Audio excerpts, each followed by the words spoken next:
Los niños siempre disfrutaban viendo cómo se arrojaban espantapájaros a la hoguera, y los chavalines más avispados robaban todos los besos posibles a medida que se acercaba la noche.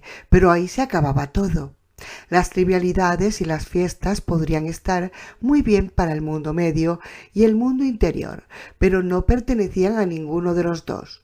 Allí tenían cosas más importantes que las ferias del día de la siega por las que preocuparse. Cosas como los lobos. Varios hombres de las granjas prósperas del oeste y de los 3 ranchos al sur llegaron a caballo.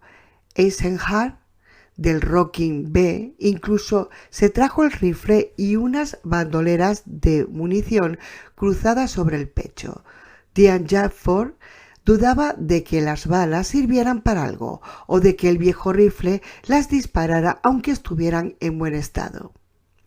Una delegación de los Mannis apareció apiñada en una viga tirada por un par de mulas mutadas, una con 3 ojos y la otra con un apéndice en carne viva que le asomaba por el lomo. La mayoría de los hombres del Cala llevaron a lomos de asnos y burros, luciendo sus pantalones blancos y sus largas y alegres camisas. Con los pulgares callosos tiraban de los barboquejos de los sombreros polvorientos para retirarlos hacia atrás a medida que entraban en la sala de reuniones, mirándose incómodos unos a otros. Los bancos eran de pino. Sin las mujeres y los arrunados, los hombres apenas ocupaban 30 de los 90 bancos.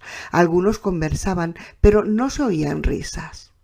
Diane se dirigió al frente con la pluma en la mano, observando la puesta de sol en el horizonte a medida que los dorados iban adoptando un color parecido al rojo de sangre contaminada. Cuando el sol se ocultó, volvió la vista hacia la calle principal. Estaba vacía, salvo por 3 o 4 arrunados sentados en los escalones del almacén de Doug. Todos eran enormes y no servían para nada más que para despedrar los campos. No vio a más hombres ni a ningún otro asno que se aproximara. Respiró hondo, dejó escapar el aire, volvió a respirar y alzó la vista hacia el crepúsculo. «Jesús, hombre, no creo en ti», dijo, «pero si estás ahí, ayúdame. Demos gracias a Dios». A continuación, entró y cerró las puertas de la sala de reuniones con más fuerza de la necesaria. Cesó el murmullo. 140 hombres, casi todos ellos granjeros, los siguieron con la mirada hasta el frente de la sala mientras las anchas perneras de sus pantalones blancos se agitaban al caminar y los botines repiqueteaban contra el suelo de madera noble. Había temido hallarse aterrorizado llegado el momento, incluso sin palabras. Era un granjero, no un titiritero ni un político. No obstante, pensó en sus hijos, y cuando alzó la vista hacia los hombres, descubrió que no tenía miedo de encontrarse con sus miradas. La pluma en sus manos no tembló. Cuando habló, las palabras fluyeron con facilidad, con naturalidad y coherencia. Puede que no tuvieran el efecto que buscaba. El abuelo tendría razón en aquello, pero los hombres parecían dispuestos a escucharlo. «Todos sabéis quién soy», dijo con las manos aferradas al cañón rojizo de la vieja pluma. «Diane Jafford, hijo de Luke, marido de Thalia Hunnick. Eso. Tenemos 5 hijos, 2 parejas de gemelos y uno único». Se alzó un murmullo que con toda probabilidad concernía la suerte que Diane y Thalia disfrutaban por tener a su Aarón. Diane esperó a que las voces se acallaran. «He vivido en el Cala toda mi vida. He compartido vuestro kef y vosotros el mío. Ahora os ruego que me atendáis. Hacedme el favor». «Decimos gracias ahí», murmuraron. No fue más que la respuesta protocolaria, sin embargo sirvió para alentar a Diane. «Los lobos se aproximan», anunció. «Lo sé porque Andy, 30 días de luna a luna y los tendremos aquí». Más murmullos. Tian percibió la consternación y la indignación, pero no la sorpresa. Cuando se trataba de propagar las noticias, Andy era en sumo eficiente. Incluso aquellos de nosotros que sabemos escribir un poco casi no tenemos papel en que escribir, continuó Tian. Así que no puedo deciros con exactitud cuándo fue la última vez que estuvieron aquí. No existen registros, ya sabéis, solo el boca a boca. Sé que yo ya estaba bien crecido, así que hace más de 20 años...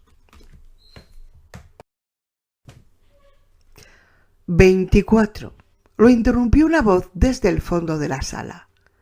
No, 23, rebatió otra voz cercana, al frente. Reuben Caberra se levantó. Era un hombre fondón, con cara redonda y alegre. Sin embargo, la alegría había desaparecido de un rostro que solo desprendía angustia. Se llevaron a Ruth. Mi mana. Atendedme, os lo ruego. Un nuevo murmullo, apenas un suspiro vocalizado de aprobación. Se alzó de entre los bancos de hombres apretujados en ellos. Podrían haberse sentado con mayor comodidad, más separados, pero habían optado por pegar hombro con hombro. Tian reconoció que, en ocasiones, la incomodidad te hacía sentir cómodo. Estábamos jugando bajo el pino grande del patio cuando llegaron. Después de aquello, cada año hago una marca en ese árbol. Incluso seguí haciéndolas cuando trajeron a mi mana de vuelta. Son 23 marcas y 23 años, sentenció Reuben, quien se sentó al acabar. Da igual que sean 23 como 24, prosiguió Tian. Aquellos que erais críos cuando vinieron los lobos por última vez, habéis crecido y tenéis vuestros propios críos. Este pueblo cultiva una cosecha muy apreciada por esos malnacidos, una cosecha de niños. Hizo una pausa para darles la ocasión de pensar en la siguiente idea por ellos mismos antes de enunciarla en alto. Si dejamos que vuelva a ocurrir, dijo al fin, si dejamos que los lobos se lleven a nuestros hijos a tronido y nos lo devuelvan arruinados.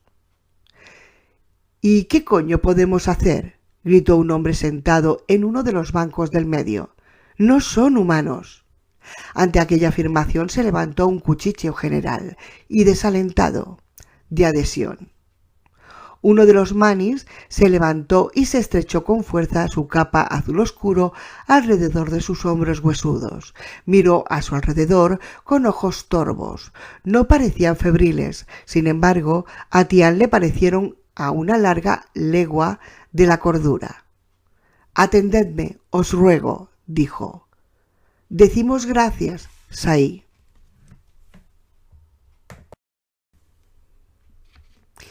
Fue una respuesta respetuosa, aunque con reservas. Ver a un mani en el pueblo no era habitual, y allí había 8, en grupo. Tian les agradecía su presencia. Si algo podía hacer manifiesta la trágica seriedad de aquella empresa, la presencia de los manis era lo que necesitaba.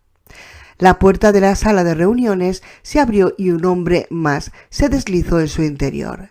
Llevaba un largo abrigo negro y una cicatriz le cruzaba la frente.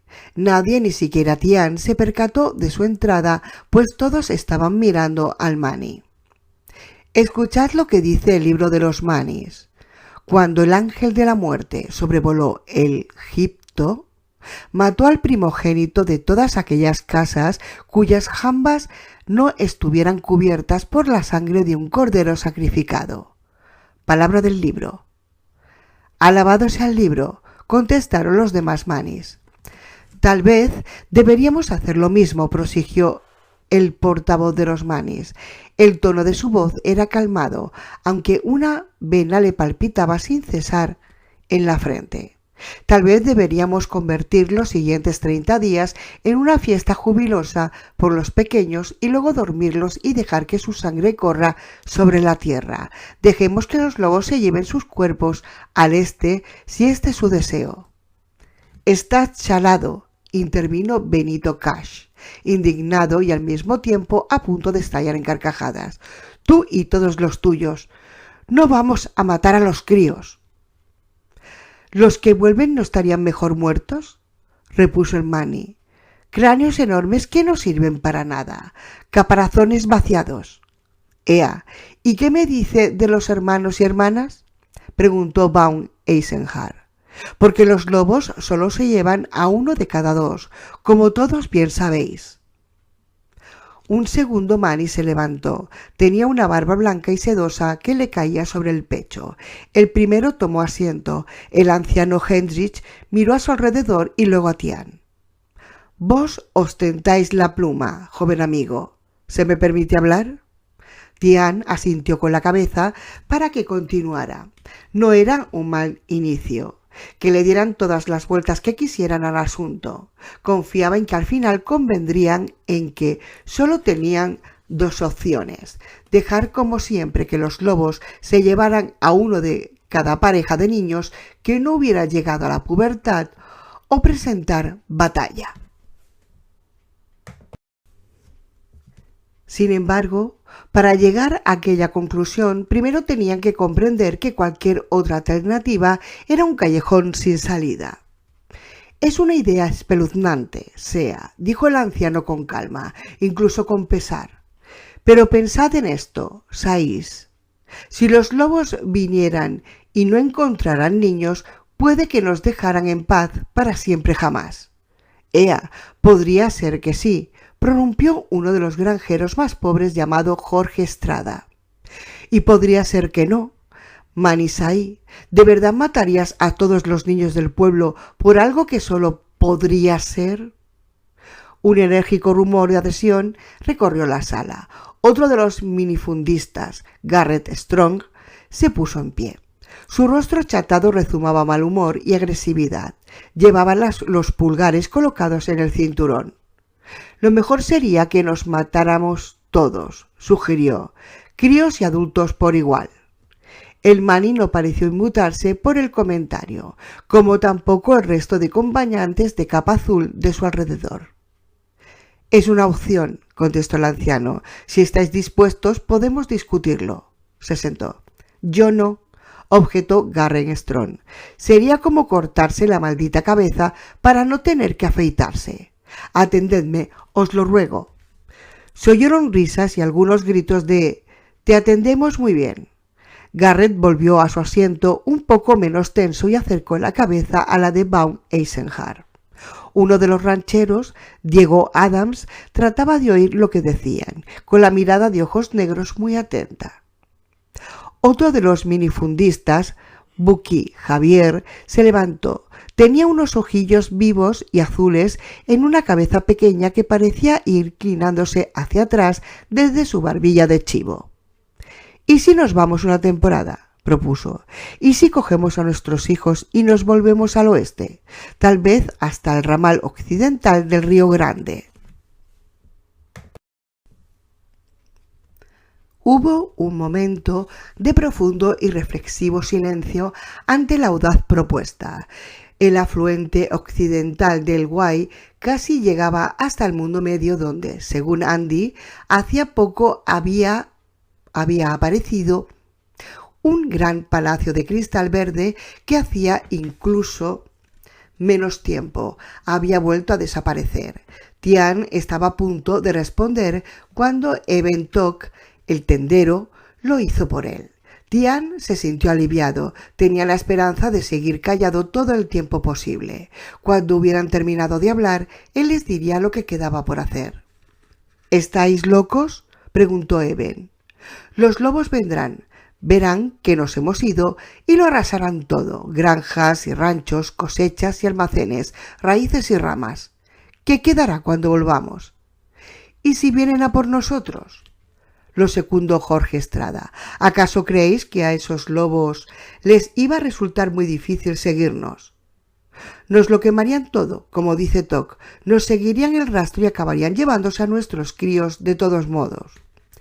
Aquello recibió un asentimiento aún más enérgico, el taconeo de los botines estampados contra las tablas de pino del suelo, y algunos gritos de «¡Atendedle! ¡Atendedle!».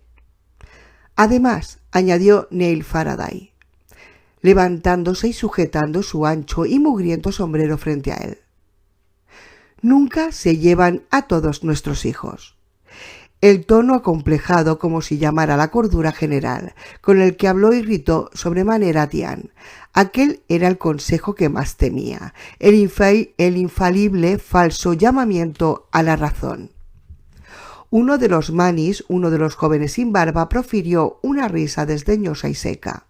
Vaya, 1 de cada 2 sano y salvo, y se supone que es justo, ¿no? Que Dios os bendiga. Hubiera continuado, pero Heinrich cerró una de sus manos agarrotadas sobre el brazo del joven.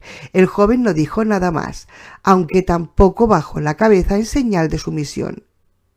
Sus ojos desprendían chispas sobre la fina línea blanca que formaban sus labios. «No estoy diciendo que sea justo», se defendió Neil. Había comenzado a darle vueltas al sombrero hasta marear a Tian. «Pero tenemos que hacer frente a la realidad, ¿no? Ea, ¿no se los llevan a todos?» «Y no. A ver, mi hija, Georgina, es tan despierta y avispada». «Ea, y tu hijo George es un pasmarote cabeza hueca», lo interrumpió Ben Schlickmann. Schlickmann era el capataz de Eisenhardt y se le agotaba pronto la mecha con los majaderos. Se quitó las gafas, las limpió con un pañuelo y se las volvió a colocar. «Lo he visto sentado en los escalones de Tuck cuando me acercaba hasta aquí. Lo he visto muy bien, a él y a otros cuanto igual descerebrados que él. Pero... ya lo sé». Schlickmann no le dejó continuar. «Es una decisión complicada. Tal vez tener unos cuantas cabezas huecas sea mejor que tener a todos muertos». Se detuvo unos instantes. «O que se los lleven a todos en vez de solo a la mitad». Se oyeron gritos de atenderle y decimos gracias, mientras Ben Schlickmann se sentaba. «Siempre nos dejan a suficientes para poder seguir adelante, ¿no?», preguntó un minifundista cuyas tierras caían al oeste de las de Tian, cerca del lindar del Kala. Se llamaba Lois Haycux y hablaba con un tono de voz reflexivo y cortante. Bajo el bigote los labios se curvaron en una sonrisa que no inspiraba demasiada diversión. «No vamos a matar a nuestros hijos», sentenció mirando a los manis. «Que la gracia de Dios esté con vos, caballeros, pero creo que ni siquiera ustedes serían capaces de hacerlo cuando llegara el día del sacrificio. Al menos no todos. No podemos hacer el equipaje e irnos al oeste, o en cualquier otra dirección porque dejamos atrás las granjas. Nos las arrasarán, de eso no hay duda, e irán tras los niños de todos modos. Los necesitan, solo los dioses saben por qué». «Siempre es lo mismo. La mayoría de nosotros somos granjeros, recios cuando nuestras manos entran en contacto con la tierra, débiles cuando no es así. Tengo 2 críos de 4 años y los quiero a ambos. Odiaría tener que perder a cualquiera de los dos, pero entregaría a uno para conservar al otro. Y la granja». Unos murmullos de adhesión apoyaron aquellas palabras. «¿Otra alternativa queda? Lo que yo digo es hacer enfadar a los lobos sería uno de los peores errores que podríamos cometer.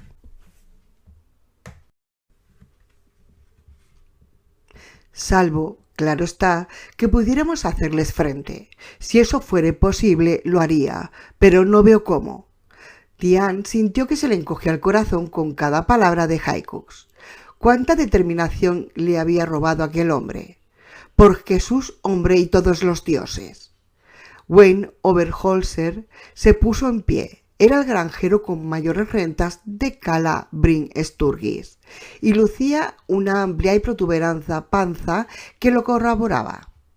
«Atendedme, os lo ruego». «Decimos gracias ahí», murmuraron. «Os diré lo que vamos a hacer», dijo mirando a su alrededor. «Lo que siempre hemos hecho es lo que vamos a hacer. ¿Alguno de vosotros desea hablar de hacer frente a los lobos? ¿Alguno de vosotros está tan perturbado? ¿Con qué? ¿Con bieldos y piedras? ¿Con unos cuantos arcos y vas? ¿Tal vez con 4 armas de bajo calibre y oxidadas como esta? Señaló con el pulgar el rifle de Eisenhart. Cuidadito con hacer broma con mi hierro, hijo, le advirtió Eisenhart, aunque con una sonrisa socarrona. Vendrán y se llevarán a nuestros hijos, prosiguió Oberholzer, mirando en derredor. Algunos de ellos luego nos volverán a dejar en paz durante una generación o más. Así es, y así ha sido siempre, y yo digo que lo dejemos como está. Aquel comentario levantó cierto tumulto contrario a sus palabras, pero Oberholzer esperó a que callara. 23 o 24 años, no importa, continuó cuando guardaron silencio. De todos modos, es mucho tiempo de paz. Puede que hayáis olvidado unas cuantas cosas, amigos. Una es que los niños son como cualquier cosecha. Dios siempre envía más. Sé que suena duro, pero así hemos vivido siempre y así es como hemos de seguir haciéndolo. Tian no esperó a las respuestas de rigor. Si continuaban por aquellos derroteros, perdería cualquier esperanza de convencerlos. Alzó la pluma Opopanax. Oíd mis palabras, atenderme os lo ruego. Demos gracias ahí, respondieron. Oberholzer miraba a Tian con recelo. Y haces bien en mirarme así, pensó el granjero, porque ya estoy harto de tanto sentido común de cobardes. Ya lo creo que sí. Wayne Oberholzer es un hombre inteligente y próspero, comenzó Tian, razón por la que odio tener que rebatir sus palabras, y por otras más, porque por la edad que tiene podría ser mi viejo. Cuidado, no vayas a serlo, gritó Rossiter, el único peón de Garrett Strong, a lo que siguió una carcajada general. Incluso Oberholzer sonrió la gracia. Hijo, si de verdad odias tener que rebatir mis palabras, no lo hagas, respondió Oberholzer. Continuaba sonriendo, pero sin despejar los labios. Sin embargo, tengo que hacerlo, repuso Tian. Comenzó a caminar de un lado a otro frente a los bancos de la primera fila. En sus manos, la carúncula de color rojo, óxido de la pluma de Opopanax, se balanceaba. Tian alzó la voz ligeramente para que comprendieran que ya no estaba hablando solo para el granjero. Tengo que hacerlo precisamente porque por la edad que tienes ahí, Oberholzer, podría ser mi viejo. Sus hijos están crecidos, ¿sabéis? Y si no me equivoco, solo tiene 2, un chico y una chica. Hizo una pausa y a continuación dio el golpe de gracia, que se llevan 2 años de diferencia. En otras palabras, que ninguno de los que tenía mellizo, así que ambas estaban a salvo de los lobos, aunque no hizo falta decirlo en alto. Los asistentes murmuraron. El rostro de Oberholzer adoptó una brillante carmesí que no presagiaba nada bueno. ¿Cómo te atreves a decir algo tan mezquino? Mi prole no tiene nada que ver con esto. Sean gemelos o no. Dame esa pluma, Jadford. Tengo algo más que decir. No obstante, las botas comenzaron a golpear las tablas del suelo, al principio despacio, luego acelerando el ritmo hasta que retumbaron como si cayera granizo. Oberholzer miró enojado en derredor, tan congestionado que casi estaba morado. «Tengo que hablar», aulló. «¿Vais a atenderme? Os lo ruego». Gritos de «No, ahora no. Jadford tiene la pluma». Y «siéntate y atiende», se entonaron en respuesta. Tian se dio cuenta de que Isai Oberholzer comenzaba a percibir a buenas horas que, como siempre, existía cierto resentimiento oculto hacia el vecino más próspero y acaudalado del pueblo. Puede que los menos afortunados o los menos espabilados, la mayoría de las veces se trataba de los mismos, se quitaran el sombrero cuando los ricos pasaban en sus vigas o en sus carruajes. Puede que sacrificaran un cerdo o una vaca y los enviaran para dar las gracias cuando los acaudalados prestaban sus peones para ayudar a levantar una casa o un granero. Puede que alabaran a los adinerados en la reunión de fin de año por su contribución en la compra del piano que descansaba en el pabellón de la música. Pese a ello, los hombres del Cala estampaban sus botines para ahogar las palabras de Oberholzer con vehemente satisfacción. Oberholzer, quien no estaba acostumbrado a que lo ningunearan de aquella manera, en realidad estaba estupefacto, volvió a intentarlo. «Tengo que tener la pluma, os lo ruego». «No», respondió Tian, «más adelante, si a bien tiene, pero no ahora». La mayoría procedente de los minifundistas y algunos de sus peones recibieron aquello con patente regocijo. Los manis no se unieron al júbilo general.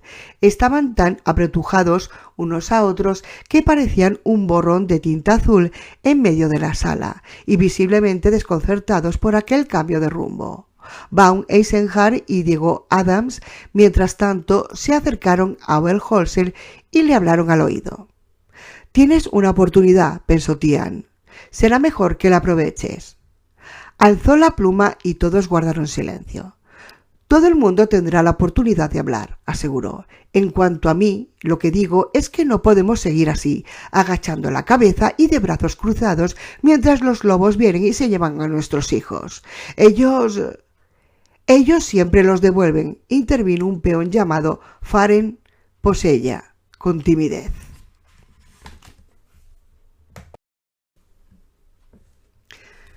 «¡Devuelven cascarones!», gritó Tian, y se oyeron algunos gritos a coro de «atenderle». Sin embargo, Tian juzgó que no suficientes, ni de lejos suficientes. Todavía no. Volvió a bajar la voz. No quería arengarlos.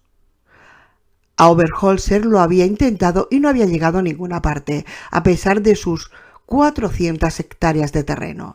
«Nos devuelven cascarones. ¿Y nosotros qué? ¿Qué nos está haciendo esto a nosotros?» Algunos dirán que nada, que los lobos siempre han formado parte de la vida en Calabrin Sturgis, como un ciclón o un terremoto ocasionales, pero no es cierto. Como mucho, hace 6 generaciones que se presentan y el Cala lleva aquí más de 1000 años. El anciano Mani, de hombros huesudos y mirada siniestra, se medio incorporó. «Dice la verdad, gentes. Aquí había granjeros y entre ellos algunos manis, cuando la oscuridad todavía no había llegado a otro nido, y los lobos mucho menos». Recibieron aquellas palabras con miradas de asombro. Por lo visto, su sobrecogimiento satisfizo al anciano, quien asintió y volvió a tomar asiento. «De modo que, echando la vista atrás», prosiguió Tian, «los lobos son una novedad. Han aparecido 6 veces en unos 120 o 140 años. ¿Quién sabe? Porque, como os consta, el tiempo ha comenzado a trastocarse de alguna manera». Se oyó un murmullo grave.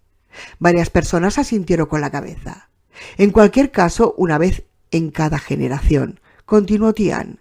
Eran conscientes de que se estaba forjando un contingente hostil en torno a Oberholzer, Eisenhardt y Adams.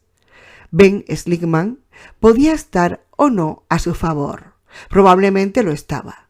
No convencería a aquellos hombres aunque hubiera sido agraciado con el don de la persuasión. Bueno, tal vez pudiera conseguirlo sin ellos, si conseguía convencer al resto. Aparecen una vez en cada generación. ¿Y cuántos niños se llevan? ¿3 docenas? ¿4?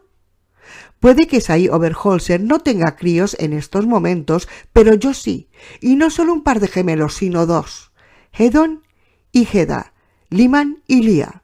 Los quiero a todos por igual, pero en los días de un mes 2 de ellos me serán arrebatados. Y cuando esos 2 vuelvan, estarán arruinados. Sea cual sea la llama que alimenta el alma del ser humano, se habrá apagado. De nuevo se propagaron varios atenderle por la sala en un suspiro. ¿Cuántos de vosotros tenéis gemelos sin más pelo que el que les crece en la cabeza?, preguntó Tian. Levantad vuestras manos. 6 hombres la alzaron, luego fueron 8, después una docena. Cada vez que Tian empezaba a creer que todo había acabado, una nueva mano reticente se alzaba. Al final contó 22 y claro, no todos los que tenían hijos estaban allí. Comprobó que a Oberholzer tener que contar tantas manos le producía dolor de cabeza. Diego Adams tenía la suya alzada y a Tian le complació ver que se había apartado un poco de Oberholzer, Eisenhardt y Slitman. 3 manis habían levantado sus manos, también Jorge Estrada, Lois Haycox y muchos otros que conocía, lo que no era de extrañar porque conocía casi a todo el mundo. No era de extrañar y seguramente los conocía a todos, salvo unos cuantos trotamundos que trabajaban en granjas pequeñas a cambio de un sueldo paupérrimo y un plato de comida caliente. Cada vez que vienen y se llevan a nuestros hijos, se llevan parte de nuestra alma y corazón, sentenció Tian. Venga ya, hijo, intervino Eisenhardt. Eso ya es pasarse una miaja con... Silencio, ranchero, ordenó una voz cuyo dueño era el hombre que había llegado tarde, el de la cicatriz en la frente. La rabia y el desprecio que acompañaba aquella voz resultó desconcertante. Tiene la pluma. Dejemos que diga todo lo que tenga que decir. Eisenhardt se dio media vuelta para notar quién le había hablado de aquella manera. Lo vio y no respondió. Tian tampoco se sorprendió. Gracias, padre, dijo Tian sin alterarse. Ya casi he terminado. No dejo de pensar en los árboles. Arráncale las hojas a un árbol fuerte y seguirá viviendo. Graba 1 millar de nombres en su corteza y ésta se regenerará. Extrae incluso duramen y sobrevivirá. Pero si les extraes duramen una y otra vez, llegará el día en que hasta el más fuerte de los árboles morirá. Lo he visto en mi granja y es descorazonador. Sí, es muy descorazonador. Se mueren desde dentro. Lo ves en las hojas cuando se vuelven amarillas, desde el tronco hasta la punta de las ramas, y eso es lo que los lobos lo están haciendo a nuestros pequeños del pueblo, lo que le están haciendo a nuestro Cala. —¡Atendedle! —gritó Freddy Rosario de la granja colindante. —¡Atendedle con atención! Freddy tenía gemelos, aunque todavía le estaba el pecho y por tanto seguramente estaban a salvo. Tian prosiguió. —Decid que si nos enfrentamos a ellos y luchamos, nos matarán y arrasarán el Cala de punta a punta. Sí, asintió Oberholzer. Eso es lo que digo, y no soy el único. En su derredor se alzaron voces de aprobación.